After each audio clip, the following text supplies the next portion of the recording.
आज का दिव्य बाइबल वचन भजन संहिता 42 का 11। मेरे प्रियो, इस वचन को जरा ध्यान से सुनिएगा और समझने का पूरा प्रयास कीजिएगा। हे मेरे मन, तू क्यों उदास है और मेरे भीतर क्यों व्याकुल है? परमेश्वर पर आशा रख। मेरे प्रियो, ये वचन मनुष्य के भीतर चलने वाले उस संघर्ष को उजागर करता है जिसे शब्दों में कहना कठिन होता है। कई बार हमारा मन बिना किसी ठोस कारण के भारी हो जाता है। बाहर की दुनिया सामान्य दिखती है, लोग हंसते बोलते हैं, जिम्मेदारियां निभाई जाती है, लेकिन भीतर एक खालीपन और बेचैनी बनी रहती है। ये वचन हमें सिखाता है कि परमेश्वर हमारे मन की उस भाषा को भी समझता है जिसे हम स्वयं नहीं समझ पाते। यहाँ भजनकार अपने मन से बात कर रहा है, उसे दबा नहीं रहा बल्कि उसे सच्चाई की ओर ले जा रहा है। वो मन को ये याद दिला रहा है कि उदासी अंतिम सत्य नहीं है। परमेश्वर पर आशा रखना एक आत्मिक निर्णय है। जब हम जानबूझकर अपनी निगाहें परिस्थितियों से हटाकर परमेश्वर पर टिकाते हैं, तब मन धीरे धीरे शांत होने लगता है और आत्मा में नई शक्ति जन्म लेती है। मेरे प्रियो, हमारा अगला वचन है यशाया 33 का 6। मेरे प्रियो, इस वचन को जरा ध्यान से सुनिएगा और समझने का पूरा प्रयास कीजिएगा। यहोवा ही तेरे समयों की स्थिरता होगा। मेरे प्रियो, ये वचन बदलते हुए संसार में अडिग विश्वास की नींव है। हमारा जीवन अलग अलग समयों से होकर गुजरता है। कभी खुशियों का समय, कभी संघर्ष का समय, कभी प्रतीक्षा का समय। इन सब समयों में एक बात समान रहती है और वो है अनिश्चितता। लेकिन ये वचन हमें आश्वासन देता है कि हमारे समय चाहे जैसे भी हों, परमेश्वर वही रहता है। वो हमारे जीवन की स्थिरता है। जब हालात डगमगाते हैं, जब भविष्य धुंधला लगता है, कब ये वचन हमें याद दिलाता है कि हमारी सुरक्षा परिस्थितियों में नहीं बल्कि परमेश्वर की उपस्थिति में है। वो हमारे आज को भी संभालता है और हमारे कल को भी। मेरे प्रियो, हमारा अगला वचन है नीति वचन 3 का 5। अपने संपूर्ण मन से यहोवा पर भरोसा रखना और अपनी समझ का सहारा न लेना। मेरे प्रियो, ये वचन हमारे आत्मनिर्भर स्वभाव को चुनौती देता है। हम अक्सर अपनी समझ, अपने अनुभव और अपनी योजनाओं पर भरोसा करते हैं, लेकिन जब वे असफल हो जाती हैं तब मन टूट जाता है। ये वचन हमें सिखाता है कि सच्चा भरोसा तब शुरू होता है जब हम अपनी सीमाओं को स्वीकार करते हैं। संपूर्ण मन से परमेश्वर पर भरोसा रखना आसान नहीं है, क्योंकि इसका अर्थ है नियंत्रण छोड़ देना। लेकिन जब हम ऐसा करते हैं तब परमेश्वर हमारे मार्ग को उस तरह से सीधा करता है जैसा हम स्वयं कभी नहीं कर सकते। मत्ती 11 का 28। मेरे प्रियो, हमारा अगला वचन है हे सब परिश्रम करने वालों और बोझ से दबे लोगों, मेरे पास आओ। मेरे प्रियो, ये वचन थके हुए मन और झुकी हुई आत्मा के लिए प्रेमपूर्ण बुलाहट है। जीवन के बोझ केवल शारीरिक नहीं होते, कई बोझ मन और हृदय पर होते हैं। चिंता, भय, अपराध बोध, असफलता। यीशु हमें कहते हैं कि इन बोझों के साथ अकेले न चलो। उनके पास आना कमजोरी नहीं बल्कि विश्वास का कदम है। जब हम अपने बोझ उनके चरणों में रखते हैं तब हमें वो विश्राम मिलता है जिसे संसार नहीं दे सकता। मेरे प्रियो, हमारा अगला वचन है भजन संहिता 42 का 11। हे मेरे मन, तू क्यों उदास है और मेरे भीतर क्यों व्याकुल है? परमेश्वर पर आशा रख। मेरे प्रियो, ये वचन केवल एक प्रश्न नहीं है बल्कि आत्मा के भीतर उठने वाली पुकार है।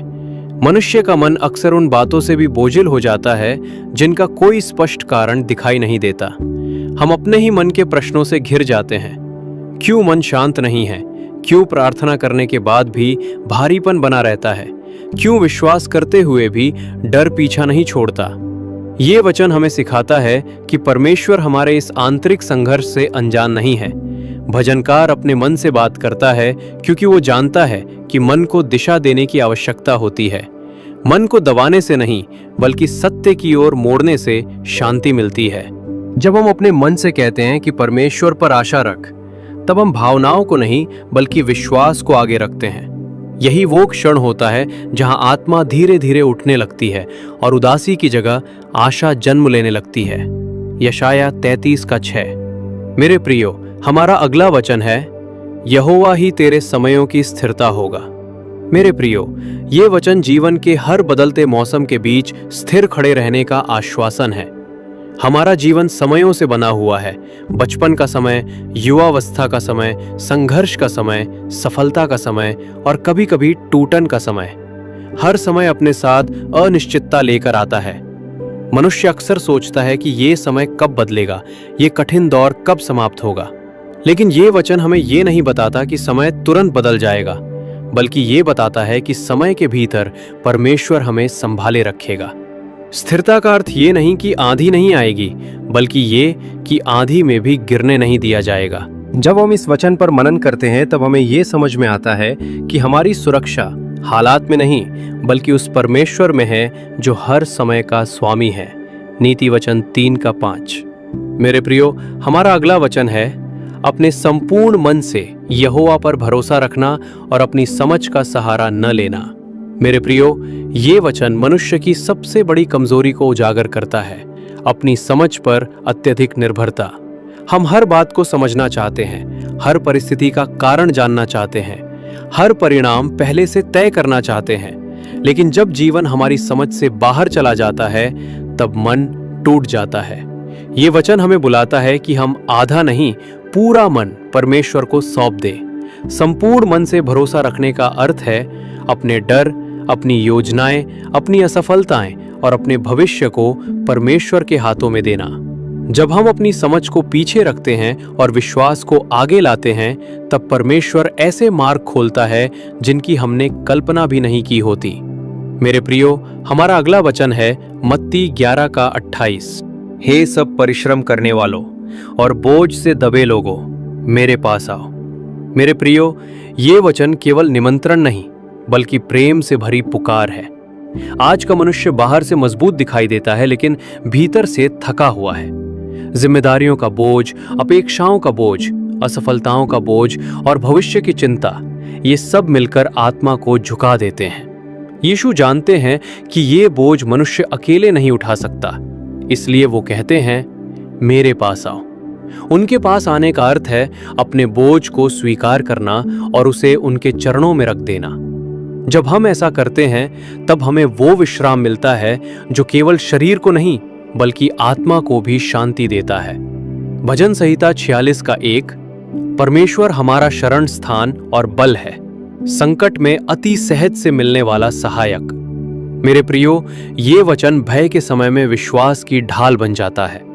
संकट का समय अचानक आता है और मनुष्य को असहाय कर देता है, लेकिन ये वचन हमें याद दिलाता है कि परमेश्वर दूर खड़ा दर्शक नहीं है, वो हमारा शरण स्थान है, ऐसी जगह जहां हम सुरक्षित हैं। वो केवल भविष्य की सहायता नहीं, बल्कि वर्तमान में मिलने वाला सहायक है। जब हम इस वचन पर मनन करते हैं तब हमारा डर धीरे धीरे कम होने लगता है और विश्वास मजबूत होने लगता है। भजन संहिता 27:1।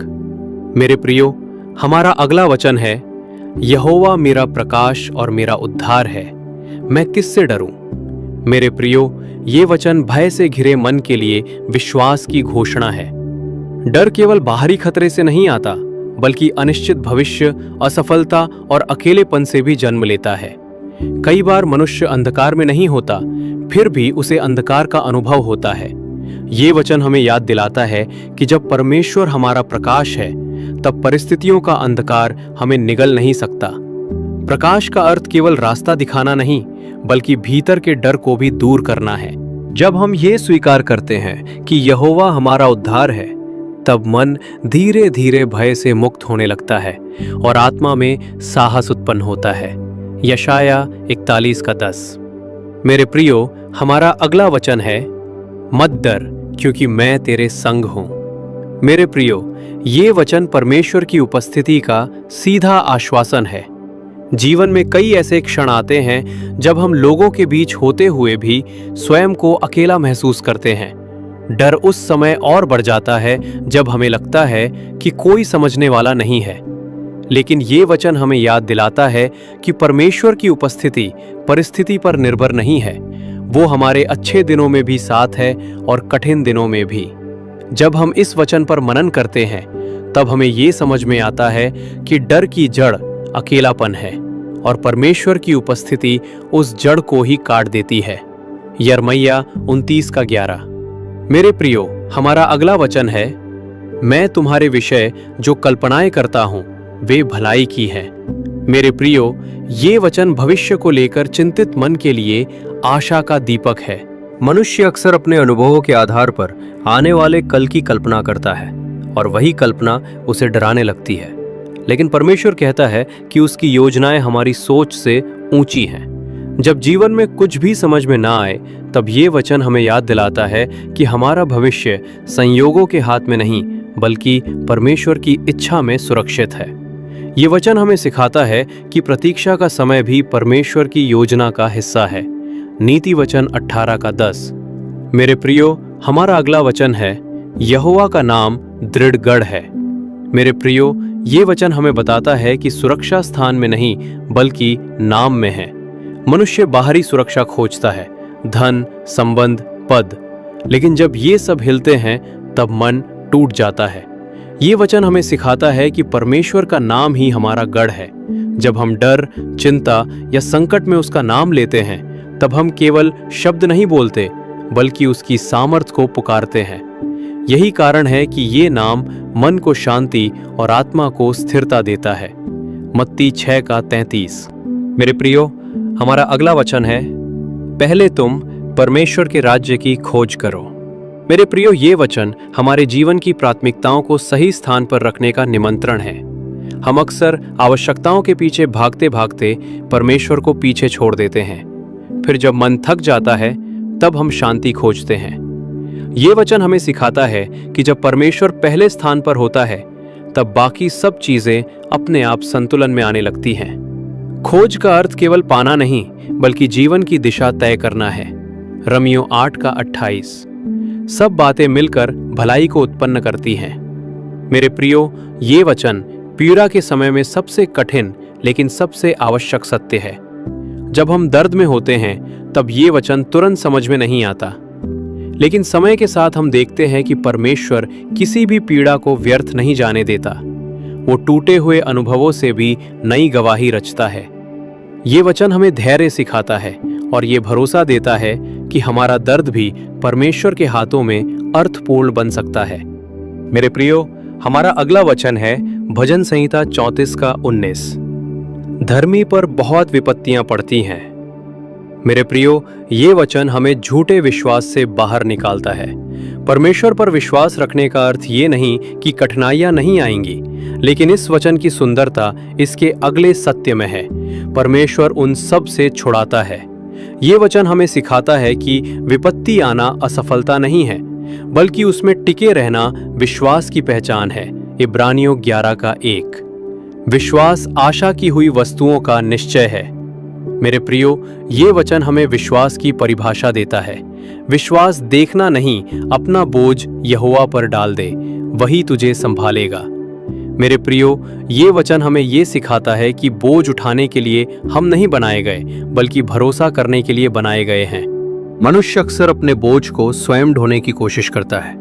चिंता का बोझ, भविष्य का बोझ, परिवार का बोझ और कई बार ऐसे बोझ भी जिनके बारे में वो किसी से बात नहीं कर पाता। ये वचन हमें आमंत्रित करता है कि हम अपने बोझ को परमेश्वर पर डाल दें। डालने का अर्थ है पूरी तरह सौंप देना, आधा नहीं। जब हम अपने बोझ को यहोवा पर डालते हैं तब वो केवल बोझ नहीं उठाता बल्कि हमारे मन को भी स्थिर करता है। ये वचन हमें याद दिलाता है कि परमेश्वर हमारा सहारा है और जो उस पर भरोसा रखते हैं वे कभी निराश नहीं होते। मेरे प्रियो, हमारा अगला वचन है यशायाह 26:3। जिसका मन तुझ पर स्थिर है तू उसे पूर्ण शांति देता है। मेरे प्रियो, ये वचन हमें शांति का रहस्य सिखाता है। शांति परिस्थितियों से नहीं आती बल्कि मन की दिशा से आती है। जब मन इधर उधर भटकता है तब बेचैनी बढ़ती है, लेकिन जब मन परमेश्वर पर स्थिर होता है तब हालात चाहे जैसे भी हों, भीतर एक स्थिरता बनी रहती है। ये पूर्ण शांति बाहरी शोर से नहीं टूटती। सुबह या रात, सुख या दुख, जिसका मन परमेश्वर पर टिका है वो भीतर से शांत रहता है। ये वचन हमें सिखाता है कि शांति पाने के लिए हालात बदलना जरूरी नहीं बल्कि मन की दिशा बदलना जरूरी है। मेरे प्रियो, हमारा अगला वचन है भजन संहिता 66 का 20। धन्य है परमेश्वर जिसने मेरी प्रार्थना को अनसुनी नहीं की। मेरे प्रियो, ये वचन उस अनुभव से निकलता है जहां प्रतीक्षा लंबी होती है। कई बार हमें लगता है कि हमारी प्रार्थनाएं छत तक जाकर लौट आती है। मन में सवाल उठता है, क्या परमेश्वर सुन रहा है? ये वचन हमें आश्वस्त करता है कि परमेश्वर कभी भी अपने बच्चों की प्रार्थनाओं को अनदेखा नहीं करता। उत्तर कभी तुरंत आता है, कभी समय लेकर आता है और कभी उत्तर हमारे सोचे हुए तरीके से नहीं आता। लेकिन हर प्रार्थना परमेश्वर के सामने मूल्यवान है। ये वचन हमें धैर्य और भरोसा सिखाता है। मेरे प्रियो, हमारा अगला वचन है नीति वचन 16 का 9। मनुष्य अपने मन में मार्ग पर विचार करता है, परंतु यहोवा ही कदमों को स्थिर करता है। मेरे प्रियो, ये वचन हमें हमारी सीमाओं की याद दिलाता है। हम योजनाएं बनाते हैं, लक्ष्य तय करते हैं, भविष्य की तस्वीर खींचते हैं, लेकिन कई बार जीवन उस तस्वीर से अलग मोड़ ले लेता है। ये वचन हमें सिखाता है कि योजना बनाना गलत नहीं, लेकिन परमेश्वर पर निर्भर रहना आवश्यक है। जब हम अपने कदमों को उसके हाथों में सौंपते हैं, तब वो हमें सही मार्ग पर ले चलता है, चाहे वो मार्ग हमारी समझ में तुरंत आए या नहीं। मेरे प्रियो, हमारा अगला वचन है भजन संहिता 67 का 7। परमेश्वर हमें आशीष देगा और पृथ्वी के सब छोर उसका भय मानेंगे। मेरे प्रियो, ये वचन केवल व्यक्तिगत आशीष की बात नहीं करता, बल्कि सामूहिक गवाही की बात करता है। जब परमेश्वर किसी एक जीवन को छूता है, तो उसका प्रभाव केवल उसी व्यक्ति तक सीमित नहीं रहता। उसकी आशीष परिवारों तक, समाज तक और आने वाली पीढ़ियों तक पहुंचती है। ये वचन हमें सिखाता है कि परमेश्वर की कृपा छिपी हुई नहीं होती। जब वो आशीष देता है, तो लोग उसके कार्यों को देखकर उसके नाम की महिमा करते हैं। ये वचन हमें याद दिलाता है कि हमारा जीवन केवल हमारे लिए नहीं है, बल्कि बहुतों के लिए एक उदाहरण बन सकता है। मेरे प्रियो, हमारा अगला वचन है यशाया 40 का 31। जो यहोवा पर आशा रखते हैं वे नया बल प्राप्त करेंगे। मेरे प्रियो, ये वचन हर उस व्यक्ति के लिए है जो थक चुका है, शारीरिक रूप से, मानसिक रूप से या आत्मिक रूप से। आज की दुनिया में बहुत से लोग मुस्कुराते हुए भी भीतर से टूटे हुए हैं। जिम्मेदारियों का दबाव, अपेक्षाओं का बोझ और असफलताओं की यादें उन्हें थका देती हैं। ये वचन हमें ये भरोसा देता है कि परमेश्वर केवल विश्राम ही नहीं देता, बल्कि नया बल भी देता है। ये बल ऐसा होता है जो केवल शरीर को नहीं, बल्कि आत्मा को भी उठाता है। जब हम परमेश्वर पर आशा रखते हैं, तब हम फिर से चलने, सहने और आगे बढ़ने की सामर्थ पाते हैं। भजन संहिता 74 का 12। मेरे प्रियो, हमारा अगला वचन है परमेश्वर प्राचीन काल से मेरा राजा है। मेरे प्रियो, ये वचन हमें इतिहास और वर्तमान को जोड़कर देखने की दृष्टि देता है। जिन समस्याओं से हम आज जूझ रहे हैं, वे परमेश्वर के लिए नई नहीं हैं। वो पीढ़ियों से अपने लोगों को संभालता आया है। जब हम ये स्वीकार करते हैं कि परमेश्वर हमारा राजा है, तब हम ये भी स्वीकार करते हैं कि हमारा जीवन उसके नियंत्रण में सुरक्षित है। ये वचन हमें सामूहिक विश्वास सिखाता है, ऐसा विश्वास जो अकेले नहीं बल्कि पूरे समुदाय को स्थिर करता है। नीति वचन 19 का 21। मेरे प्रियो, हमारा अगला वचन है मनुष्य के मन में बहुत सी युक्तियां होती हैं, परंतु यहोवा की युक्ति स्थिर रहती है। मेरे प्रियो, ये वचन हर उस व्यक्ति के लिए है जो योजनाओं के टूटने से निराश हो गया है। हम सब अपने अपने जीवन के लिए कई योजनाएं बनाते हैं, शिक्षा, नौकरी, विवाह, भविष्य। लेकिन जब चीजें हमारी योजना के अनुसार नहीं होती, तब मन में असंतोष और प्रश्न उठते हैं। ये वचन हमें सिखाता है कि परमेश्वर की योजना कभी असफल नहीं होती। जो आज हमें समझ में नहीं आता, वही कल हमारी गवाही बन सकता है। ये वचन हमें धैर्य और भरोसा सिखाता है, विशेषकर तब जब जीवन हमारी अपेक्षाओं से अलग दिशा ले लेता है। मत्ती 5 का 14। मेरे प्रिय, हमारा अगला वचन है तुम संसार की ज्योति हो। मेरे प्रियो, ये वचन हर विश्वास करने वाले को जिम्मेदारी देता है। ज्योति का काम केवल चमकना नहीं, बल्कि अंधकार को दूर करना होता है। आज संसार में बहुत से लोग आशा की एक छोटी सी किरण खोज रहे हैं। ये वचन हमें याद दिलाता है कि हमारा व्यवहार, हमारे शब्द और हमारा प्रेम दूसरों के लिए ज्योति बन सकता है। जब हम परमेश्वर के प्रेम में चलते हैं तब हमारा जीवन अनजाने में ही बहुतों के लिए मार्गदर्शन बन जाता है। यूहन्ना 16:33। मेरे प्रियो, हमारा अगला वचन है, संसार में तुम्हें क्लेश होगा परंतु ढाढ़स रखो। मेरे प्रियो, ये वचन सच्चाई और आशा दोनों को साथ रखता है। यीशु हमें ये वादा नहीं करते कि जीवन आसान होगा, लेकिन वो ये अवश्य कहते हैं कि हम अकेले नहीं होंगे। ये वचन हर उस व्यक्ति को ढाढ़स देता है जो कठिन समय से गुजर रहा है।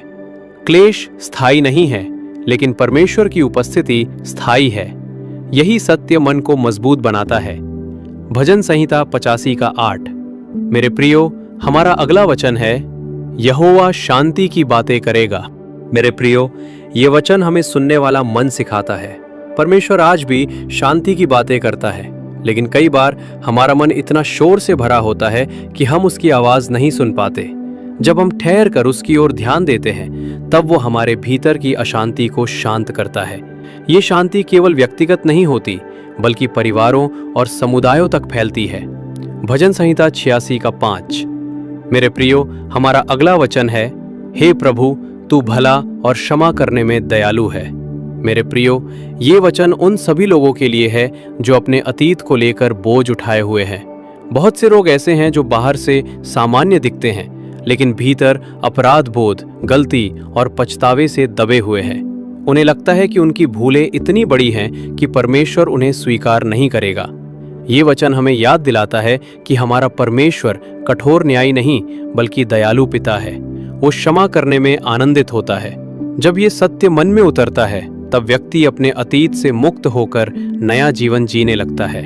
ये वचन हर उस मनुष्य को आशा देता है जो सोचता है कि उसके लिए अब कुछ नहीं बचा।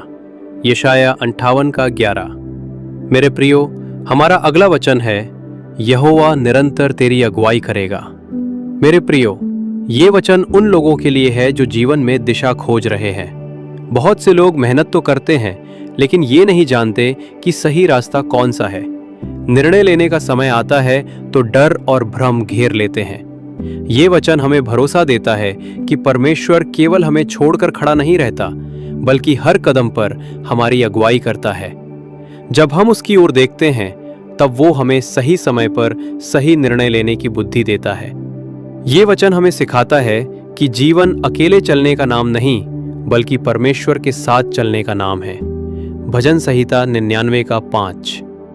मेरे प्रियो, हमारा अगला वचन है, यहोवा हमारा परमेश्वर पवित्र है। मेरे प्रियो, ये वचन हमें परमेश्वर की महानता और हमारे जीवन की पवित्रता की याद दिलाता है। आज की दुनिया में बहुत से लोग ये भूल जाते हैं कि जीवन केवल कमाने और जीने का नाम नहीं, बल्कि सही तरीके से जीने का नाम है। ये वचन हमें सिखाता है कि जब हम पवित्र परमेश्वर की उपासना करते हैं तब हमारा जीवन भी धीरे धीरे बदलने लगता है।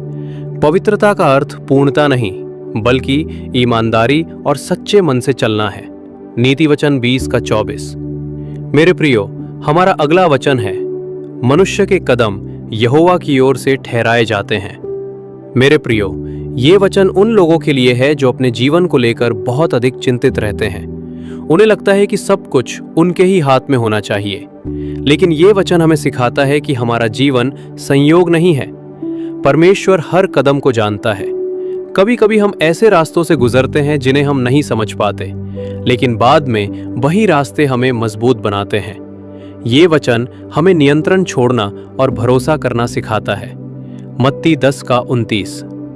मेरे प्रियो, हमारा अगला वचन है, तुम्हारे सिर का एक बाल भी बिना परमेश्वर की इच्छा के नहीं गिर सकता। मेरे प्रियो, ये वचन परमेश्वर की गहरी देखभाल को दर्शाता है। बहुत से लोग सोचते हैं कि परमेश्वर केवल बड़ी बातों में ध्यान देता है, लेकिन ये वचन हमें बताता है कि वो हमारे जीवन की सबसे छोटी बातों तक की चिंता करता है। जब कोई स्वयं को महत्वहीन समझने लगता है, तब ये वचन उसे याद दिलाता है कि वो परमेश्वर की निगाह में अनमोल है। ये सत्य मनुष्य के आत्मसम्मान को फिर से खड़ा करता है। यूहन्ना 6:37। मेरे प्रियो, हमारा अगला वचन है, जो मेरे पास आएगा मैं उसे कभी न निकालूंगा। मेरे प्रियो, ये वचन हर उस व्यक्ति के लिए है जिसे समाज ने ठुकरा दिया है। बहुत से लोग अपने ही परिवार, समाज या परिस्थितियों के कारण अलग थलग पड़ जाते हैं।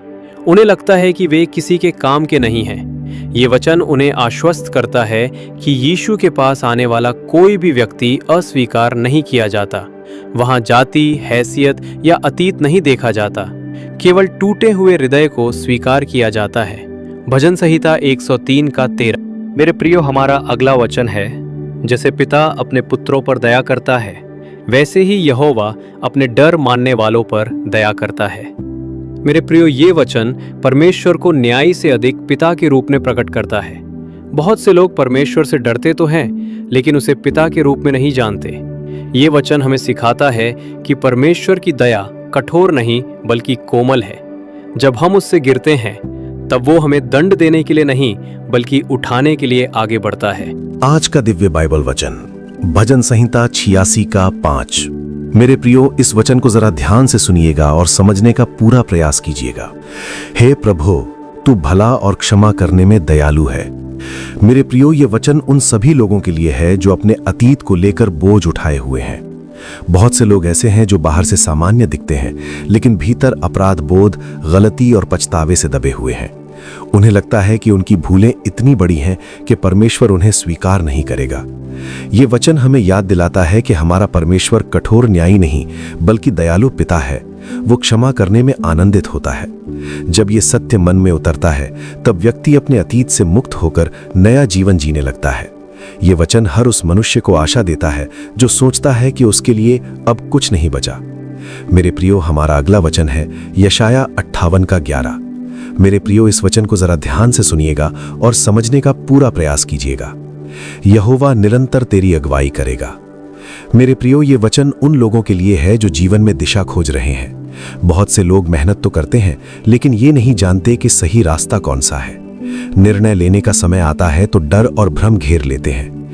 ये वचन हमें भरोसा देता है कि परमेश्वर केवल हमें छोड़कर खड़ा नहीं रहता, बल्कि हर कदम पर हमारी अगुवाई करता है। जब हम उसकी ओर देखते हैं तब वो हमें सही समय पर सही निर्णय लेने की बुद्धि देता है। ये वचन हमें सिखाता है कि जीवन अकेले चलने का नाम नहीं बल्कि परमेश्वर के साथ चलने का नाम है। मेरे प्रियो, हमारा अगला वचन है भजन संहिता 99 का 5।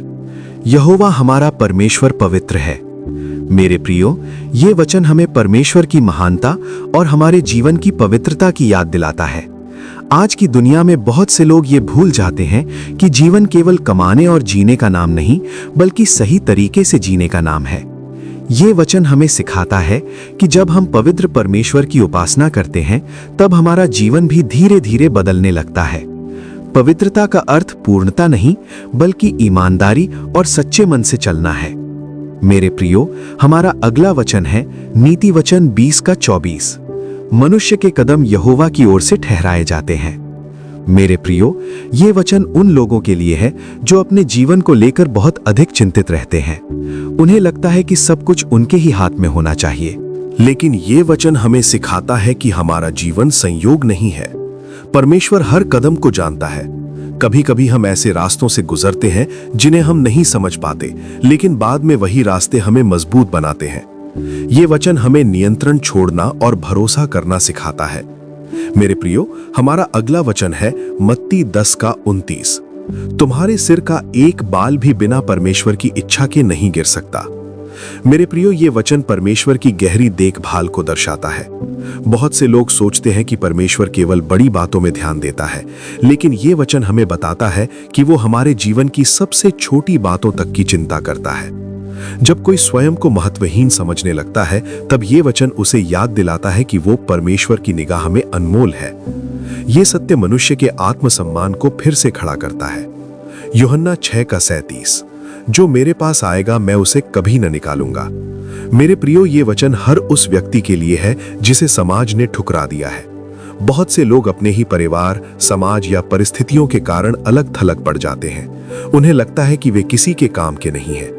ये वचन उन्हें आश्वस्त करता है कि यीशु के पास आने वाला कोई भी व्यक्ति अस्वीकार नहीं किया जाता। वहां जाति, हैसियत या अतीत नहीं देखा जाता, केवल टूटे हुए हृदय को स्वीकार किया जाता है। मेरे प्रियो, हमारा अगला वचन है भजन संहिता 103 का 13। जैसे पिता अपने पुत्रों पर दया करता है, वैसे ही यहोवा अपने डर मानने वालों पर दया करता है। मेरे प्रियो, ये वचन परमेश्वर को न्यायी से अधिक पिता के रूप में प्रकट करता है। बहुत से लोग परमेश्वर से डरते तो हैं, लेकिन उसे पिता के रूप में नहीं जानते। ये वचन हमें सिखाता है कि परमेश्वर की दया कठोर नहीं बल्कि कोमल है। जब हम उससे गिरते हैं तब वो हमें दंड देने के लिए नहीं बल्कि उठाने के लिए आगे बढ़ता है।